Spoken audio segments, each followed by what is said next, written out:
Hello friends, स्वागत है आपका साइंस और टेक्नोलॉजी की इस नई दुनिया में। इस वीडियो में हम आपको बताने जा रहे हैं खेती में इस्तेमाल होने वाली कुछ ज़बरदस्त मशीनों के बारे में, जिनके काम को देखकर आप पूरी तरह से हैरान रह जाएंगे। तो चलिए बिना किसी देरी के वीडियो शुरू करते हैं। ये है राउंड बेलर। इस तरह की मशीनों का इस्तेमाल चारे की राउंड बेल्स बनाने के लिए किया जाता है। इस मशीन को ट्रैक्टर से अटैच करके चलाया जाता है और इस मशीन को चारे के ऊपर चलाया जाता है, जिससे ये मशीन जमीन पर पड़े चारे को अंदर खींचकर उसे इकट्ठा करती जाती है और उन्हें राउंड शेप में लपेटती जाती है और थोड़े समय बाद उनकी बेल्स बनाकर उन्हें जमीन पर छोड़ देती है। इस तरह की बेल्स बनाकर ज़्यादा से ज़्यादा चारे को कम साइज में इकट्ठा करके रखा जा सकता है। यह है टेनको 1320। यह भी एक कमाल की मशीन है जो कि चारे की बेल्स को प्लास्टिक फिल्म में रैप करने का काम करती है। ये मशीन सबसे पहले एक राउंड बेल को उठाती है और उसे गोल गोल घुमाते हुए चारों तरफ से प्लास्टिक फिल्म में रैप करते जाती है और अच्छी तरह से रैप करने के बाद इस मशीन में लगे ब्लेड से इस प्लास्टिक फिल्म को काट दिया जाता है और फिर इसे ज़मीन पर छोड़ दिया जाता है। इस तरह की प्लास्टिक फिल्म से रैप किए हुए चारे की बेल्स को लंबे समय तक स्टोर करके रखा जा सकता है और ज़रूरत पड़ने पर इन बेल्स को खोलकर पशुओं को दिया जा सकता है। यह है बेड फॉर्मिंग। इस तरह की मशीनों का इस्तेमाल खेतों में मिट्टी के बेड बनाने के लिए किया जाता है। ये मशीन ज़मीन में एक उभरी हुई सतह का निर्माण करती है।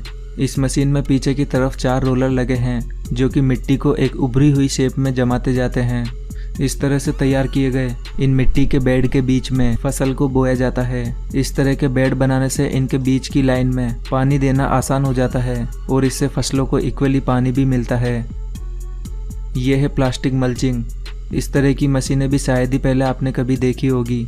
जब इस मशीन को मिट्टी में चलाया जाता है तो ये मशीन मिट्टी को प्लास्टिक की फिल्म में कवर करते जाती है और साथ ही ये मशीन इन प्लास्टिक फिल्म में होल करके उसमें लगातार बीज भी डालते जाती है। इस तरह से मिट्टी को प्लास्टिक फिल्म में रैप करने से मिट्टी का मॉइस्चर लंबे समय तक बरकरार रहता है, जिससे फसलों को कम पानी की ज़रूरत पड़ती है और इस प्लास्टिक फिल्म के अंदर फसलों को ग्रो होने के लिए एक अच्छा एनवायरनमेंट भी मिलता है। ये है मोबिलर गुली मिक्सचर। ये एक तरह की बड़ी मिक्सिंग क्रेन होती है जिसका इस्तेमाल बायोगैस की स्लरी बनाने में किया जाता है। बायोगैस प्लांट में गोबर और सारे ज़रूरी केमिकल्स को डालने के बाद उसे इस मशीन के जरिए मिक्स किया जाता है। इस मशीन में आगे की तरफ ग्राइंडर लगा होता है जो कि सारे इंग्रेडिएंट को मिक्स करते जाता है। इस मशीन को रिमोट के जरिए ऑपरेट किया जाता है। इस तरह से इंग्रेडिएंट को अच्छी तरह से मिक्स करने के बाद एक बायोगैस स्लरी तैयार होती है जिससे बायोगैस प्रोड्यूस की जाती है। यह है बिग बर्ड 747।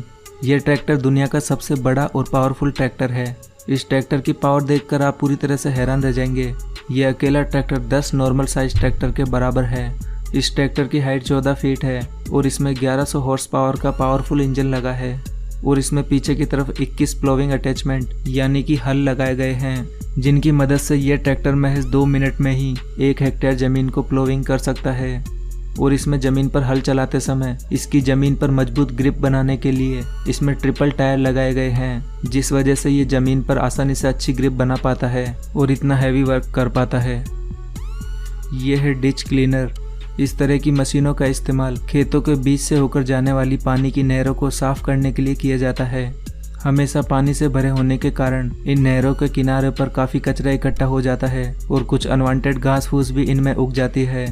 इन्हीं को क्लीन करने के लिए इस तरह के बकेट्स का इस्तेमाल किया जाता है। ये बकेट्स जालीदार होते हैं जिससे ये कचरे को पानी से अलग करके उन्हें किनारे पर लगाते जाते हैं और लंबे समय तक इन नहरों की सफाई न होने के कारण इनमें धीरे धीरे मिट्टी भी जमा होती जाती है, जिनसे इसकी गहराई भी कम हो जाती है। इसीलिए इस अंदर की मिट्टी को बाहर निकालने के लिए इन ड्रेजिंग पंप का इस्तेमाल किया जाता है। ये पावरफुल ड्रेजिंग पंप इसके अंदर की गीली मिट्टी को बाहर की ओर खींचकर उसे दूर पंप करते जाता है। यह है स्ट्रॉ मास्टर। यह भी एक कमाल की मशीन है। इसका इस्तेमाल खेतों में मौजूद अनवांटेड घास फूस या फिर फसल काटने के बाद बचे हुए कचरे को खेत से हटाने के लिए किया जाता है। इस मशीन अटैचमेंट की चौड़ाई 42 फीट है और इसमें नीचे की तरफ 2-2 फीट लंबे लोहे के नुकीले कांटे लगाए गए हैं। ये लोहे के कांटे जमीन को खोदते हुए चलते जाते हैं, जिससे कचरा इनमें फंसकर इकट्ठे होते जाता है और अनवांटेड घास फूस भी इसमें फंस जाती है। इस तरह से ये मशीन महज कुछ ही मिनट्स में बड़े बड़े खेतों से कचरा साफ कर देती है। ये है फ्लेम वीडिंग। इस तरह की मशीनों का इस्तेमाल खेतों में नई फसल बोने के ठीक पहले किया जाता है, क्योंकि फसल काटने के बाद उनके अवशेष और कई तरह की घास फूस जमीन में रह जाती है, तो उन्हें पूरी तरह से नष्ट करने के लिए इस फ्लेम वीडिंग प्रोसेस का इस्तेमाल किया जाता है। इस फ्लेम वीडिंग प्रोसेस में मिट्टी के ऊपर फ्लेम द्वारा हीट डाली जाती है, जिससे मिट्टी में मौजूद मॉइस्चर तुरंत ही खत्म हो जाता है और सारी हरी घास इसमें डेड हो जाती है। ऐसा करने से नई फसल के साथ कोई भी अनवांटेड घास फूस नहीं उगती है, जिससे सारा न्यूट्रिशन नई फसल को मिलता है। यह है ऑक्सबो 4334। ये एक सेल्फ प्रोपेल्ड मर्जर है, जिसका इस्तेमाल बड़े बड़े घास के मैदान या फिर खेत में उगे हुए अनवांटेड घास फूस को हटाने में किया जाता है। इस मशीन में आगे की तरफ रोटेटिंग रोलिंग ब्लेड्स लगी है और इसके ब्लेड्स की चौड़ाई 40 फीट है। ब्लेड की इतनी चौड़ाई होने की वजह से ये मशीन बड़े बड़े घास के मैदानों को काफ़ी जल्दी क्लीन कर देती है। और इस मशीन में ब्लेड को 3 अलग अलग हिस्सों में बनाया गया है, जिससे इसके इस्तेमाल के बाद इसकी ब्लेड को मशीन पर ही होल्ड करके रखा जा सकता है। और ये मशीन घास को काटते समय एक साइड में इकट्ठा करते जाती है, जिससे इसको बाद में उठाने में काफ़ी आसानी रहती है। यह है रैप 10। ये एक प्लांट ट्रिमिंग मशीन है, जो कि प्लांट्स को एक राउंड शेप देने का काम करती है। इस मशीन को प्लांट्स के ऊपर रखकर उन्हें आसानी से राउंड शेप में ट्रिम किया जा सकता है। यह एक इलेक्ट्रिक मशीन है, जिसे ऑपरेट करना भी काफ़ी आसान है। इस मशीन की ब्लेड को एडजस्ट भी किया जा सकता है। इस मशीन का इस्तेमाल गार्डनिंग में प्लांट्स को डिज़ाइनर राउंड शेप देने के लिए किया जाता है। यह है मॉडेलो A500 LSA। ये एक बड़ा वाटर पंप है, जिसे ट्रैक्टर से अटैच करके चलाया जाता है। इस तरह के वाटर पंप का इस्तेमाल नहरों से पानी को मोड़कर खेतों में डालने के लिए किया जाता है। इस पंप के पाइप का डायमीटर 1 फीट है, जिस वजह से ये कुछ ही समय में काफ़ी सारा पानी खेतों में पंप कर सकता है। यह है रॉक किंग 9600। ये भी एक कमाल की मशीन है, जिसका इस्तेमाल मिट्टी में पड़े बड़े बड़े पत्थरों को उठाने के लिए किया जाता है। इसमें आगे की तरफ 3 रोटेटिंग बकेट लगे हैं, जो कि लगातार घूमते हुए इसके पीछे लगे कंटेनर में पत्थरों को इकट्ठा करते जाते हैं।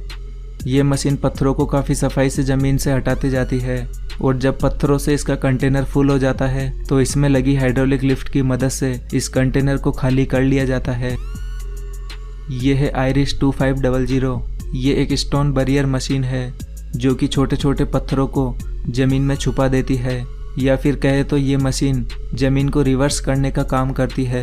यानी कि ये मशीन ऊपर की मिट्टी को नीचे और नीचे की मिट्टी को ऊपर करने का काम करती है। इस तरह की मशीन को किसी भी तरह की पथरीली या ख़राब सतह पर चलाकर उसे एक क्लीन सरफेस में बदला जा सकता है, और इस मशीन की मदद से घास फूस को भी रिवर्स करके उसे डिस्ट्रॉय किया जा सकता है। ये मशीन किसी भी तरह की सतह को रिवर्स कर देती है, जिससे उस सतह की खूबसूरती को बढ़ाया जा सकता है और उसे इस्तेमाल के लायक बनाया जा सकता है। यह है टीगल टाइटन। इस मशीन का इस्तेमाल खेतों में ड्राई कंपोस्ट को स्प्रेड करने के लिए किया जाता है। इसे इस्तेमाल के लिए सबसे पहले इसके कंटेनर में कंपोस्ट भरा जाता है, और फिर इस मशीन को खेतों में चलाया जाता है, और फिर इस मशीन में पीछे की तरफ लगे स्प्रेडर कंपोस्ट को खेतों में बिखेरते जाते हैं।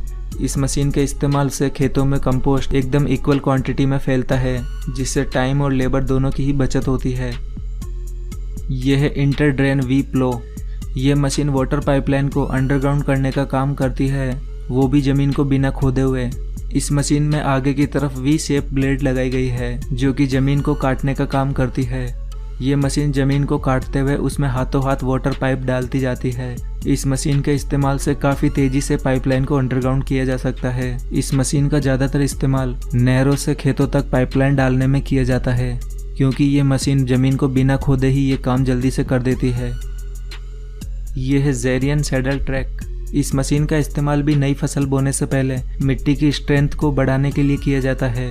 सबसे पहले इस मशीन के टैंक में फर्टिलाइज़र की स्लरी बनाकर इसमें भरा जाता है, और फिर इस मशीन को खेतों में से होकर चलाया जाता है।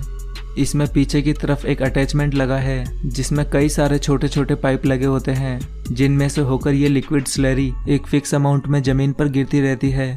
इस तरह की मशीनों का इस्तेमाल खेतों में काफ़ी तेज़ी से लिक्विड फर्टिलाइज़र को डालने के लिए किया जाता है। इस तरह की मशीनों के इस्तेमाल से काफ़ी कम समय में बड़े बड़े खेतों में फर्टिलाइज़र को इक्वल क्वांटिटी में डाला जा सकता है।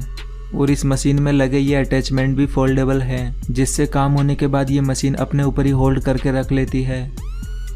दोस्तों, क्या ये सभी एडवांस मशीनें भारत में भी होनी चाहिए? इसके ऊपर अपने विचार हमें कमेंट बॉक्स में ज़रूर बताएं। और अगर आपको ये वीडियो पसंद आया है तो प्लीज़ इसे लाइक और शेयर करना न भूलें। और ऐसे ही इंटरेस्टिंग और नॉलेज से भरे और वीडियोस के लिए हमारे चैनल को भी सब्सक्राइब करना बिल्कुल ना भूलें।